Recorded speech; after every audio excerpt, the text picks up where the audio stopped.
Mas agora a gente vai para Curitola, Emílio. Nós temos aqui a nossa jornalista, comentarista da Jovem Pan e da Gazeta do Povo, a Cristina Grêmio, que está com a gente. Primeiramente, boa tarde, Cristina. Seja bem-vindo ao programa Pânico.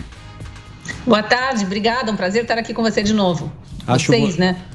Acho você extremamente competente. Pela manhã eu te acompanho aqui no Jornal da Manhã da Jovem Pan. Tem pautas aqui, você pode escolher elas, mas eu queria falar das Big Techs, das censuras que estão acontecendo.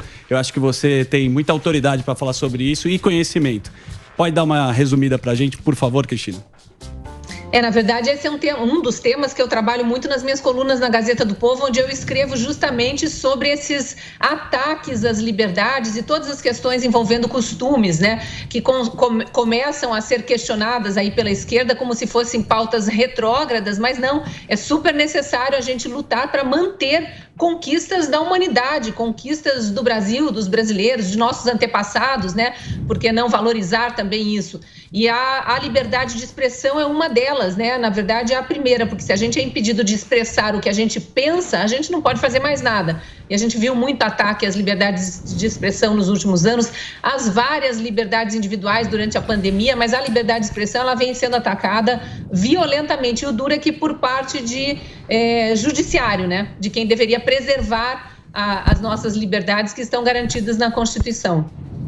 Ô, Cristina, falando de pesquisa, né?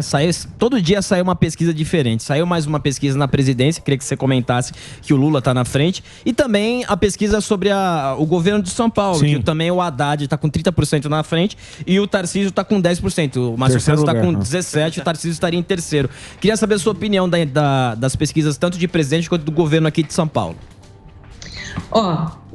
Essa de São Paulo eu vou dar um pitaco de quem está fora, né? Eu até frequento bastante São Paulo, mas a parte de eleições mesmo não sou muito expert em São Paulo, mas até é bom ter esse olhar de fora, né? Olhando de fora, na questão da pesquisa de São Paulo especificamente, eu iria naquele comentário padrão, é um retrato do momento. Tarcísio é um nome novo na disputa para qualquer cargo por São Paulo, né? Na verdade, ele nunca disputou nenhum cargo, ele era um técnico que acabou ascendendo para o cargo de ministro, apareceu demais aí, fez um trabalho espetacular em plena pandemia, né? A gente via esse ministério especificamente todos os dias na rua com seu exército, né? E literalmente o exército ajudou muito nas obras comandadas pelo Ministério do Tarcísio e agora começa a aparecer para os paulistanos. Então é um nome a ser trabalhado ali. Ele sabe, o presidente Bolsonaro que apoia esse nome sabe disso, tem outros nomes ainda surgindo na disputa, então realmente é um retrato muito do momento. Nessa mesma pesquisa que mostrou essa diferença grande ainda dele para o Haddad, que é um nome conhecidíssimo em São Paulo, já foi prefeito, né, já tentou ser inclusive presidente da República, então é conhecido fora de São Paulo também. Essa diferença entre eles eu tenho para mim que vai diminuir gradativamente conforme a campanha efetivamente for lançada e entrar no ar.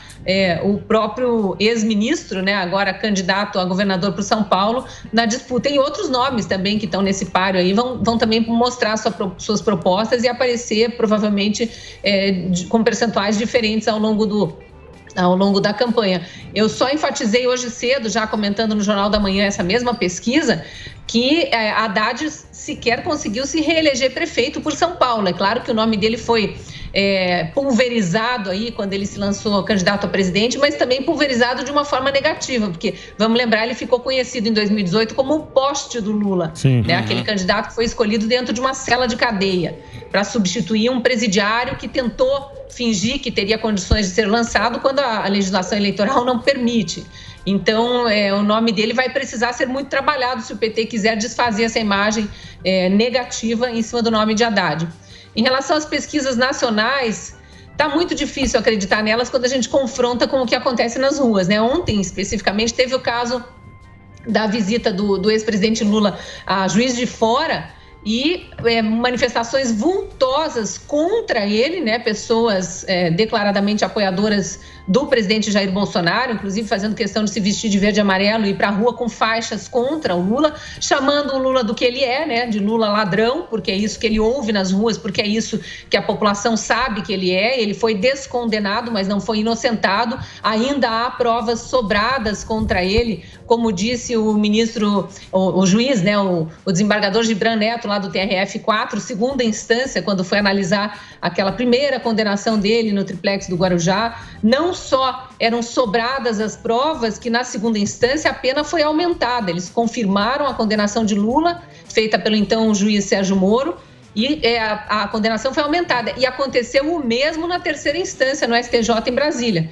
Então, esse processo aí foi muito bem documentado, e o outro também, o do sítio de Atibaia. Então, assim, o STF ter feito aquela manobra para colocar ele de volta à cena política, liberar ele e um monte de outros bandidos condenados da Lava Jato, não faz dele um inocente.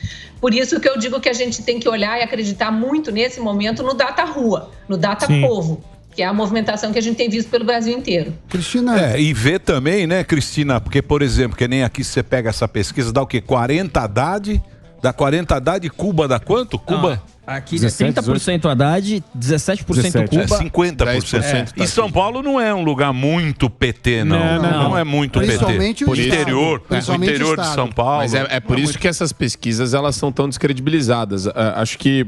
Você ia falar alguma coisa nesse sentido ou não? Eu ia perguntar para a Cristina, que até acho que foi o comentário dela do Jornal da Manhã, que parece que estão tramitando uma PEC sobre reeleição, e isso tem muito o fim da reeleição, né?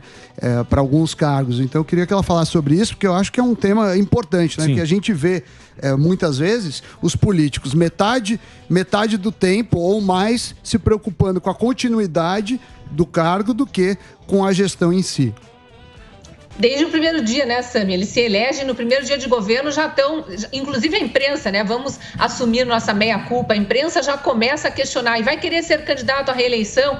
Lá no início de qualquer governo, não foi só com o presidente Bolsonaro, com ex-presidentes também aconteceu isso. Eu participei de várias coberturas aí de vários governos diferentes. Fiquei 26 anos na reportagem de rua e sei bem o que é essa pressão que a imprensa faz sobre os políticos para tirar alguma declaração ali, se ele já está em campanha para um segundo mandato. E é óbvio que eles sempre respondem que não, né? A gente tem o caso exemplar do ex-governador, agora ex-governador aí de São Paulo, João Dória, que fez essa declaração quando se assumiu o prefeito ali, quando assumiu a cadeira de prefeito, depois, 2 anos depois, abandonou a prefeitura para concorrer ao governo do estado e agora fez o mesmo para concorrer à presidência da República. Então, é óbvio que eles assumem já pensando numa nova eleição ou numa reeleição.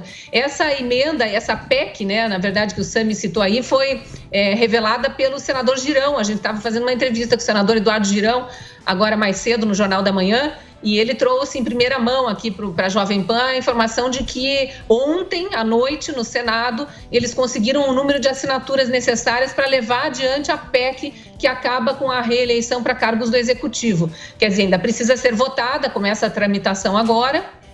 E, se aprovada, obviamente, valeria para as próximas eleições. Então, prefeitos e governadores em 2024 já não poderiam se oferecer para o eleitor como candidatos se estão no cargo, né? Teriam que esperar passar Eles podem voltar a concorrer, imagino eu, como era antigamente, né? Governador, prefeito, 4 anos, sai do cargo, pode concorrer a outro cargo, inclusive, e volta a se candidatar depois de 4 anos, não pode emendar um mandato no outro. E tem muito político que discute isso há muito tempo. Eu acho salutar essa discussão. Ô Cristina, mas há quem diga que 4 anos não é um período bom para conseguir implantar tudo que prometeu, né?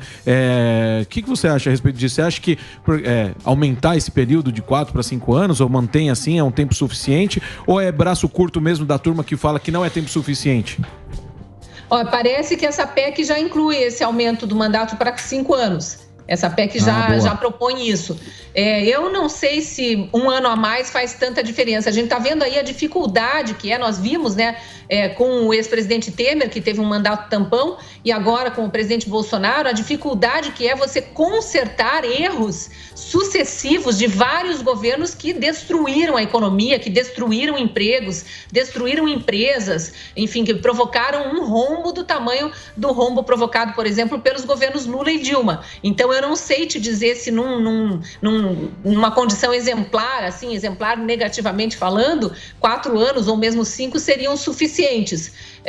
E também considerando, por exemplo, o atual governo que pegou pandemia, que pegou guerra afetando as economias do mundo inteiro aí, me parece pouco, mas eu pessoalmente não gosto da reeleição, não. Eu não gosto da reeleição, na verdade, justamente por essa condição do governante que está no cargo já poder, desde o primeiro dia, em tese, começar uma campanha para um segundo mandato, o que seria desonesto com os concorrentes. Foi o Fernando Henrique que fez fez a reeleição, mas fez uma adaptada. Fez lá na gavetinha. No joguinho. Claro. Muita gavetinha. Sim. Muita gavetinha. Mas esse negócio que você falou, eu tava vendo, não sei se era fake news, o negócio da Glaze gravando o Lula no shopping. Não, em Minas mesmo. Em Minas? Nem no carro. Era uma transmissão. Você recebeu isso aí ou não? Não vi. Eu vi, mas não consegui checar a origem. Não sei também se aquilo é fake news ou não. O que era, exatamente? Ele não desce, ele não vai lá. Talvez ele esteja com medo também, porque agora vai ser complicado esse negócio. Você acha que vai ser muito complicado esse negócio de ficar vaiando o cara, ficar fazendo manifestação contra? Né? Vai ser meio difícil isso aí, não vai ser não, Cristina, esse negócio porque aí você fica com o candidato vai ficar com medo, né? Da polarização. O que eu acho pior de tudo isso são as fake news que as próprias equipes de campanha lançam. Por exemplo, agora a equipe do Lula já está espalhando aí que os bolsonaristas, né, eles chamam de bolsonaristas, os manifestantes que vão para a rua de verde e amarelo, não necessariamente são, há condições diferentes de manifestações aí, mas estão espalhando a fake news que os bolsonaristas vão armados para a rua para atirar contra os manifestantes pró-Lula. Por isso é que os manifestantes pró-Lula não estariam indo para a rua. Obviamente que é uma narrativa para tentar arrumar uma desculpa para baixa adesão dos militantes, né, a favor da candidatura Lula, não estão se reunindo nas ruas. Os militantes anti-Lula são em número muito maior, sem falar nos militantes pró-Bolsonaro, né, os que acompanham o presidente, aquelas multidões onde quer que ele vá. Então, eles precisam de uma narrativa para fazer parecer que há uma multidão de apoiadores do presidente Lula trancado em casa, assim, de forma cuidadosa, porque eles correm muito risco na rua. A gente sabe que isso não existe, né? Não estou dizendo que de um lado ou de outro não haja o perigo, eventualmente, de alguém estar armado. Houve, né? Aconteceu com o presidente Bolsonaro na campanha de 2018, enfim, dizem que é uma pessoa com problemas psicológicos ter atacado o presidente com faca. Há muita controvérsia em relação a isso, mas pode haver, obviamente, e é para isso que as equipes de campanha são compostas também por seguranças. A gente viu recentemente, parece que foi no evento de Campinas, na semana passada, o ex-presidente Lula chegando para dar uma palestra na Unicamp, se não me engano, com seguranças do lado de fora, com um rifle na mão. Sim. Assim, ostentando armas, coisa que a gente não vê nem com a equipe de segurança oficial da Presidência da República. Então, quem é que está armado para tentar atirar nos outros?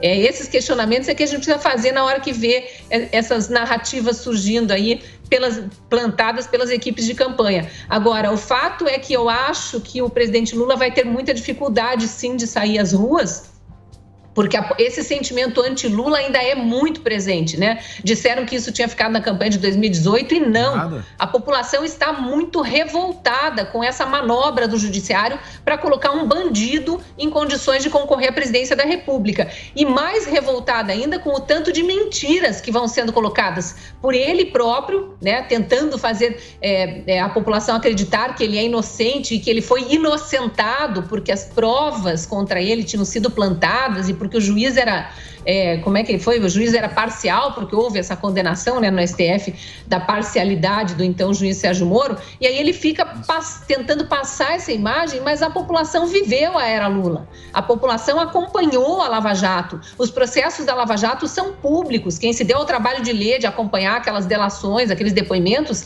sabe muito bem o que Lula fez no governo, o que Dilma fez no governo e todos os envolvidos, né, aquele monte de muito petista que foi preso e aquele aqueles apoiadores também de outros partidos. Vamos lembrar que tinha apoiador em vários outros partidos, todos cooptados para fazer parte do grande esquema, que era um esquema de tentar se perpetuar no poder. Então, isso está na mente do brasileiro. Embora os mais jovens aí parece que estão chegando meio desavisados na condição de eleitores, mas eu acho que até outubro muita coisa vai ser lembrada e o eleitor brasileiro tem legitimidade para vaiar o Lula, para chamar de ladrão, porque foi o nosso dinheiro, afinal de contas, que foi desviado, né? Você sabe que às vezes a gente fica observando, o que você falou, né, o Datapovo, você fica observando o povo, você fica olhando o povo na rua e tal. Eu vejo o seguinte, o Lula é incrível, né? O Lula, ele tinha muito apoio popular, tanto a gente fala que tem dois populistas disputando, que é o Lula e o Bolsonaro, né? Cada um para um lado, mas são dois caras do povo. Eu não sei onde é que o Lula... Hoje em dia, cara, o Lula não tem mais o povão. Sim. Não, ele não tem mais o povão. O Lula, ele tem... Hoje você vê, eu tenho umas amigas com as velhas maconheiras. Vila Madalena. Maconha boa. Muito elitizado, a pessoa elitizada. Não, sofisticado. Não, tô falando... Intelectual. Tô dando um exemplo, É uma gente assim mais intelectualizada, que julga o cara bolsonarista assim, você é uma ralé e tal. Exato. Molecada, artista, os artistas, que o Bolsonaro ficou lá, negócio de Lei Rouanet e tal.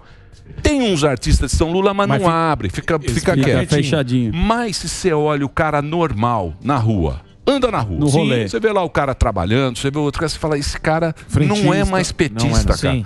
Onde é que você acha que o PT... Você pode ver essa própria campanha aí. Parece campanha do calcinha apertada. Tá muito formal. Ele tá o Lula de terno. O Lula de terno, um telão. Isso. Esse telão caríssimo. Então, quer dizer, eu acho que ele... Quando você acha que o PT ele perdeu esse povo, né? Que era um povo que estava sempre do lado do Lula. Aquele Lula antigo, né?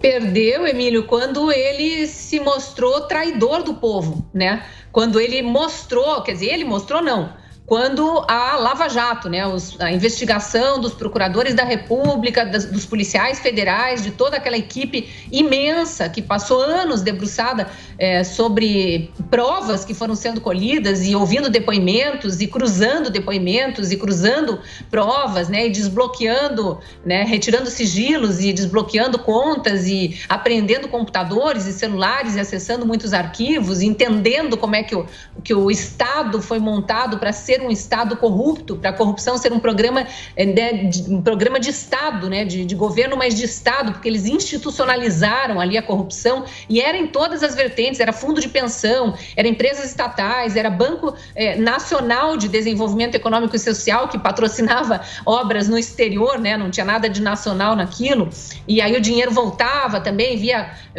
por vias indiretas para a Caixa 2 de campanha. Quando o povo foi percebendo, acompanhando isso, ficou muito claro que houve uma traição, que não havia nada de popular nesse governo, muito menos qualquer preocupação com o social, qualquer resquício de empatia. Esses discursinhos todos que eles jogam, que são bonitinhos, né? Convencem o jovem desatento, mas não o trabalhador brasileiro, que paga duro ali por suas compras no supermercado, seu combustível, né? A gente está vendo agora. E aí quer dizer que ele salvou todo mundo? Não, a gente viu exatamente que os que mais precisavam de assistência foram os mais explorados, né? A gente tem o peso dos impostos aí pesando muito mais sobre os mais pobres. Eu tenho certeza que vocês discutem isso aqui com uma certa frequência com o Sami também, o peso que tem esse nosso modelo de tributação, e por isso que a gente fala tanto em reforma tributária. Essas pessoas todas foram entendendo. E aí tem também, em paralelo, o crescimento, né, das redes sociais, o acesso direto à fonte.